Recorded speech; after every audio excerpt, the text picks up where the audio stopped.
On ne peut plus dire aujourd'hui on a perdu telle pièce, on a perdu tel dossier.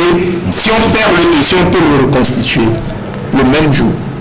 Voilà des désavantages. Il y a beaucoup d'avantages.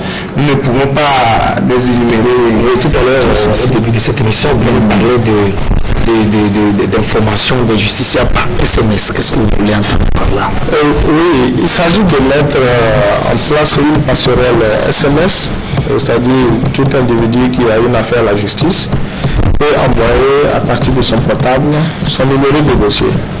Un numéro pour définir le numéro qu'on va mettre en place. Et le système va lui répondre sur la base de ce qu'il a envoyé comme numéro de dossier. Le système va le situer, va lui apporter une réponse pour dire votre dossier est en traitement à tel niveau. Donc, à défaut d'avoir la connectivité et la connexion Internet à la maison, c'est une alternative. Aujourd'hui, on sait que tout le monde utilise les portables. Et on va offrir la possibilité aux acteurs de pouvoir interroger notre système à partir de portables pour connaître le statut de traitement de leur dossier. Il y a quelque chose également qui nous a émerveillé. Nous avons vu les justiciables venir au tribunal. Vous savez 100 personnes, il y a une salle, c'est informatisé. Vous cherchez votre dossier, vous venez, vous tapez le cours et puis vous avez la décision. Vous prenez la décision, vous l'adressez à personne. Alors qu'ici encore, il faut demander le greffier, on cherche le bruitier, on cherche tel document, ça prend du temps. Alors que là, rapidement, vous tapez le nom de votre dossier, la décision sort, vous repartez. Est-ce que vous voyez? Et vous venez à l'audience, mais il y a déjà un écran géant qui fait défiler toutes les affaires qui passent. Vous n'avez pas besoin encore de vous adresser à un greffier, à un juge pour savoir l'état de votre dossier. Et immédiatement, vous savez que votre dossier passe à telle heure, chez tel juge. Et ça va vous permettre aussi d'aller aux audiences, pas avec la quantité énorme de dossiers. Aujourd'hui, vous allez aux audiences avec 10 dossiers, 15 dossiers, et vous encouragez la plaidoirie. Et la plaidoirie est encouragée, les avocats ne viendront plus déposer leurs écritures, monsieur le président, vous pouvez être en délivré, sans que, au niveau de la cour, par exemple, puisque nous siégeons collégialement, sans que les juges ne connaissent pas ce qu'il y a dans le dossier. Ça veut dire qu'avant d'aller aux audiences, comme les dossiers ne seront plus nombreux, le juge va préparer son audience. Le juge saura dans tel dossier, à l'audience, il posera telle question, telle question, telle question. Et en posant ces questions, il y a le débat. Les autres juges qui l'entourent maîtrisent déjà le dossier. Et à la fin de l'audience, chaque conseiller déjà sait de quel côté il a le droit. Ce n'est pas au cours de la délibération, encore que ça va se faire. Déjà au sortir de l'audience, chaque juge qui a suivi le débat sait qu'avec telle question, avec tel débat, le droit ira de son côté.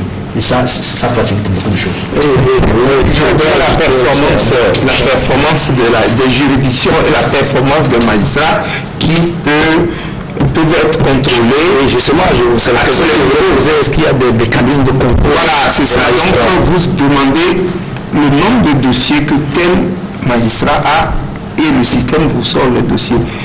Le nombre de dossiers qu'il a traités dans l'année, vous pouvez le voir. Le nombre de dossiers que la chambre ou la juridiction a produit, aussi vous pouvez le contrôler. Le ministre de la Justice peut le contrôler. L'inspection générale des services juridictionnels peut le contrôler. Et donc, le chef de juridiction, le président de la cour d'appel, peut même contrôler les juges de son ressort, les juges du tribunal. Il peut, à partir de son bureau, entrer dans le système, interroger le système sur le travail que fournit telle juridiction ou tel magistrat. Monsieur Boko. Oui, c'est ce que nous avons appelé dans la mise en œuvre du projet le cadre de gestion des performances. Il s'agit de disposer d'informations en temps réel sur le niveau, le degré de fonctionnement de chaque juridiction et en nous basant sur la hiérarchie au niveau de comment ça fonctionne. Mais pour compléter un peu ce que le président de la Cour d'appel vient de dire, il est prévu également de mettre en place des bornes interactives. C'est-à-dire, les bornes interactives, ce sont des écrans, des grands écrans géants que nous allons installer, des écrans tactiles qui offrent la possibilité aux acteurs de venir et de consulter directement le système. Donc, à l'arrivée, ils peuvent consulter le niveau de traitement de leur dossier, à défaut d'utiliser l'Internet ou les SMS, ils peuvent s'informer directement en venant dans la juridiction. Et cette bonne impérative offre également la possibilité aux acteurs de s'informer sur les procédures et les démarches judiciaires. Par exemple, on veut poser un acte à la justice, donc vous avez la possibilité de vous informer à partir du système d'information que nous allons mettre dedans. On voudrait savoir quelles sont les formalités à faire au niveau du CFE, par exemple, le centre de formalité des entreprises. Tout cela sera intégré. Même les opérations bancaires, nous y avons pensé, tout ça sera intégré à la borne impérative. Donc pour ceux qui font partie du secteur commercial, qui veulent également faire des opérations au niveau des impôts, au niveau des douanes, il y a les démarches, tout ça sera intégré au système d'information de chambre commerciale. Monsieur Kouria, ça fait rêver, hein? Oui, alors nous sommes, comment on va dire, tout de suite, hein, le secteur bancaire, le secteur privé de façon générale, et je le disais tout à l'heure, nous avons beaucoup d'espoir. Maintenant, beaucoup d'attentes. Voilà, beaucoup d'attentes. C'est parce que nous avons beaucoup d'attentes que nous avons beaucoup d'espoir d'ailleurs. Je dois dire que nous espérons également, pour répondre un peu aux préoccupations de M. le Président, que M. le Président a exprimé tout à l'heure, que ça va créer un cercle vertueux. C'est-à-dire que l'amélioration du fonctionnement de la justice aura pour conséquence également, je dirais, l'amélioration du niveau de confiance que le justiciable a en la justice. Et une plus grande autonomie, une plus grande compréhension du justiciable des mécanismes. Aujourd'hui, c'est vrai que les justiciables, y compris le secteur privé, sont entre les mains quelque part je ne sais pas si je peux les appeler des auxiliaires de justice, y compris les avocats, parce que tout ça paraît un peu mystérieux. Tout ça paraît assez peu compréhensible pour le commun, je dirais, les mortels. Le fait d'avoir une justice qui fonctionne bien, qui est transparente, avec une information accessible par SMS, par les bornes interactives, permet au justiciable, permet à l'opérateur économique d'aller à l'information, d'être moins dépendant et de pouvoir éventuellement, je dirais, remettre en cause, ou en tout cas apporter une critique un peu, y compris dans les relations avec les avocats. Je crois qu'il faut également, en tout cas ce que nous attendons aujourd'hui dans le secteur privé, je le disais tout à l'heure, et c'est d'ailleurs en réponse au diagnostic que ce projet est lancé, nous sommes tous d'accord qu'il y a vraiment beaucoup d'efforts à faire. Les départements juridiques, les avocats passent également beaucoup de temps à régler du contentieux. Je crois que l'amélioration du fonctionnement de la justice permettra aussi, certainement que ce soit aux avocats ou au département juridique, de passer un peu plus de temps dans le traitement préventif, si je peux m'exprimer ainsi, c'est-à-dire dans la préparation des actes de gestion, dans le conseil. C'est là que la valeur ajoutée, je dirais, en tout cas, des juristes est attendue. Parce que nous pensons que si eux-mêmes passent plus de temps, je dirais, à conseiller, forcément, ça devrait aboutir à une diminution du contentieux, ça devrait aboutir à des actes et à des contrats beaucoup plus clairs, beaucoup plus compréhensibles. Donc tout ça, en tout cas, est de nature à créer un cercle vertueux. C'est pourquoi nous fondons encore une fois beaucoup d'espoir. Monsieur le juge le disait tout à l'heure, nous avons juste bouclé la deuxième réunion du comité de pilotage. Les problèmes, je dirais, au démarrage ont été identifiés et connaissent un début de solution. Je crois qu'il faut que nous gardions le rythme, l'engagement et la détermination pour mener ce projet à terme, parce qu'encore une fois, je dirais, les effets multiplicateurs sur l'économie seront a priori extrêmement importants. Oui. Et une des questions fondamentales qui doit certainement se poser, qui doit certainement être en train de se poser au niveau de ceux qui nous regardent actuellement, elle est relative aux moyens, les ressources. De quelles ressources humaines et financières dispose-t-on pour activer un tel système et l'implanter dans notre pays? Monsieur, nous parlons vous d'abord pour parler des systèmes de ressources humaines. Oui. est-ce qu'on a le personnel nécessaire au niveau du corps de la magistrature et au niveau des auxiliaires de justice? Oui, vous savez, le corps des magistrats, c'est un corps d'élite. C'est un corps d'élite. Ils sont sélectionnés sur concours, ils sont formés, ils sont outillés pour faire le travail. Sur ce plan, moi, je n'ai pas d'inquiétude. Ce qu'il faut ajouter, c'est la moralité. C'est la moralité, et là, nous ne formons pas. C'est du civisme, il faut que chacun à son niveau. Mais je pense que si le système se met en place, chacun va se rendre compte. Il y a, tout ce que nous avons dit, il y a moins de contact entre le justiciable et les acteurs. Et ça va éviter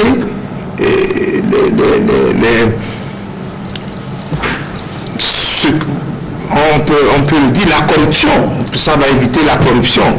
Parce que pour corrompre quelqu'un, il faut le rencontrer. Si vous n'avez pas besoin d'aller au tribunal pour savoir le niveau de votre dossier, et si vous avez confiance en la décision qui va être rendue, je crois que cela éviterait l'aspect qui ne fera pas partie de notre projet, malheureusement. Mais sur le plan de la compétence, nous avons des hommes. Au niveau des ressources financières, est-ce que pour acquérir le matériel dont vous parlez, il faut des moyens? Oui, je voudrais ajouter quelque chose à l'intervention du directeur du projet. C'est que le système à mettre en place va aussi, dans une certaine mesure, imposer la morale. Parce que les décisions qui seront rendues ne vont pas s'arrêter seulement dans le cadre de la juridiction, mais sont des décisions qui vont être publiées. Donc, visibles à tous. Même les autres collègues magistrats peuvent avoir accès, et d'autres acteurs, parce qu'il faut mettre aussi en place un système d'indexation, ce qui va faciliter les recherches. Donc la décision rendue au niveau d'une chambre est connue de tout le monde. Donc quelque part aussi, je pense que le système va aussi imposer de bonnes pratiques au niveau du traitement des dossiers. Oui. À partir de ce moment, les téléspectateurs peuvent commencer à téléphoner. Des numéros de téléphone vont être mis tout à l'heure à leur disposition sur l'écran, le petit écran.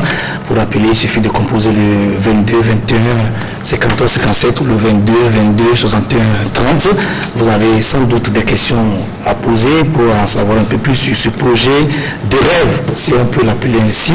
Et parce que nous souhaitons tout ce qui se concrétise. Et l'autre question est de savoir si le projet avance dans son exécution. Monsieur, avant de répondre à cette question, je voudrais donner quelques chiffres.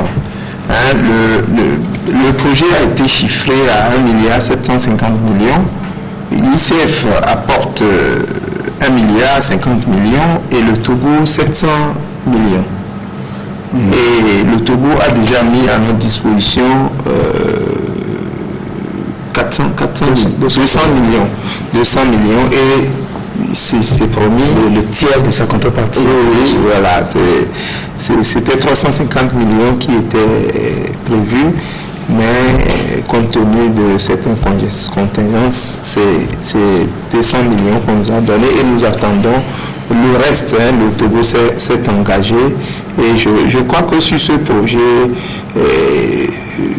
tout le monde veut que ça aboutisse, et du côté du ministère de l'économie et des finances, les paroles données sont respectées et j'ai foi que cela se fera. Et ICF n'a pas mis tout l'argent tout de suite à notre disposition. Il y a un mécanisme, c'est qu'il y a les activités alertes. Quand la contrepartie finance une activité alerte, dès que vous finissez, vous pouvez vous demander à ICF que voilà, nous avons fait dans ce trimestre 3 ou 4 activités alertes, et les montants correspondants vous sont versés immédiatement sur le compte donc, et cela se fait actuellement. Cela se fait actuellement. Et avant même que M. Wilzen n'arrive, nous avions réalisé deux activités et nous avons fait la demande correspondante et ça a été immédiatement, l'argent est viré. Nous attendons que la banque nous dise que c'est arrivé. Vous parliez de l'adhésion de tous les partenaires et M. Correa parlait de cercle vertueux, en faisant allusion à la qualité des décisions qui seront prises. Et là, je vais m'adresser au président de la Cour d'appel. On sait que toute réforme bouscule toujours des intérêts. Alors, au niveau de la magistrature, est-ce que on a aujourd'hui l'assurance que les juges des chambres commerciales adhèrent à ce projet? Est-ce qu'ils sont prêts à accueillir ce projet qui pourrait quelque part remettre en cause certains intérêts? Est-ce que ce projet va remettre en cause? Oui, il y a des pratiques qui vont cesser. Quand on parle de contact avec des clients, avec des logiciels qui seront plus directs. C'est vrai. Oui. Le propre de la justice, quand même, c'est d'éviter, le propre du juge, c'est d'éviter en tout temps, en tout lieu, et d'avoir contact avec les parties. Ça, c'est vrai. Mais ça ne reste pas seulement à l'état des parties. Il y a des avocats aussi qui nous approchent. Il y a certains avocats aussi qui sont spécialistes dans ce genre de choses. Mais je crois fondamentalement, quand nous discutons avec les collègues et les connaissants, je crois quand même qu'aujourd'hui, un gros effort est fait. Un gros effort est fait. Maintenant, vous voyez la qualité des décisions que nous censurons au niveau de la Cour d'appel. Je crois qu'un gros effort est fait aujourd'hui. C'est vrai, il y a des interventions, certaines interventions qui poursuivent vraiment certains collègues, mais dans 90% des cas, je crois qu'aujourd'hui, la magistrature togolaise dans son ensemble, pas uniquement au niveau des juges qui officient la chambre commerciale, dans son ensemble, la magistrature togolaise aujourd'hui a pris conscience et a pris son envol. Ça, c'est vrai. Ceux qui fréquentent la justice au jour le jour peuvent le dire, peuvent l'attester sur la foi de la conscience. Je crois quand même que tout ce que nous attendons, c'est les moyens. Je le répète encore, tout ce que nous attendons aujourd'hui, c'est les moyens. Vous n'êtes pas sans savoir que les organes de contrôle sont à qui d'œuvre aujourd'hui. Et les chefs de cour et les sessions des services et les CSM, je crois que tous ces services de contrôle sont à pied d'œuvre aujourd'hui. Moindre acte que vous posez aujourd'hui qui va dans le sens contraire à la déontologie, je crois que oui. Alors, oui, nous avons quelqu'un en ligne. Oui, allô? Allô. Bonsoir. Je m'appelle M. Robert. Oui, allez-y. Oui, pourquoi il y a des corruptions dans le réseau judiciaire? Pourquoi il y a trop de corruption? C'est autre chose, il y a tout ça. Pourquoi il y a tout ça? Vous avez compris la question? Oui, j'ai compris la question. Oui, je viens de la poser. C'est une vue de l'esprit. Quand on dit que c'est au Togo qu'il n'y a que ça, non. Je crois que je connais quand même la pratique dans les pays environnants. Et je crois que le Togo, en matière de corruption au niveau de la justice, nous sommes très bien placés. Nous sommes très bien placés. Franchement, j'ai bien été. Il y a une certaine prise de conscience. Il y a une certaine prise de conscience. Vous savez, le problème de notre justice, je crois que c'est une certaine incompréhension avec les magistrats. Pendant longtemps, nous étions à la queue, nous avons été ignorés, mais depuis un certain temps que l'État a pris conscience que le service de la justice constitue un des maillons par lequel le développement doit arriver. À partir du moment où l'État a fait l'effort, le programme de modernisation, les problèmes des chaînes commerciales, des chaînes judiciaires, et maintenant ce projet ICF, et je crois quand même que les justiciables vont comprendre. Et aussi, qu'est-ce qui se passe? Je crois quand même que nous avons cette habitude de croire en ce que les autres disent. Les gens parlent de la corruption. Maintenant, vous leur posez la question, comment vous avez été corrompu? Dans quel dossier on est incapable, dans beaucoup de cas, de vous apporter la preuve? Je suis président de la Cour d'appel, chaque jour que Dieu fait, je reçois des personnes. Monsieur le Président, voilà, tel juge a fait ci, tel juge a fait ça, apportez-moi la preuve. Ceux qui ont le courage de venir avec la décision de justice, quand vous lisez, vous ne voyez pas une violation formelle des règles de procédure. Parce qu'il faut faire extrêmement attention.